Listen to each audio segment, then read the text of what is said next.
Құрметті достар, биыл Атырау қаласында 9-14 маусым аралығында Жас толқын, жас таланттар байқауының екінші кезеңі өтеді.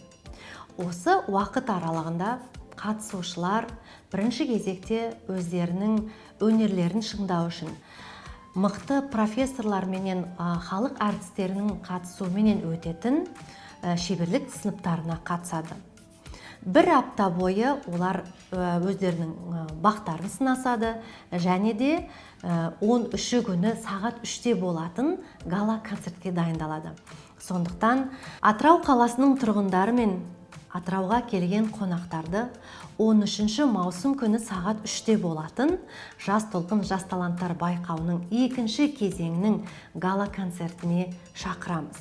Бұл тегін өтетін концерт, сондықтан барлықтарыңызға да қош келдіңіздер дейміз.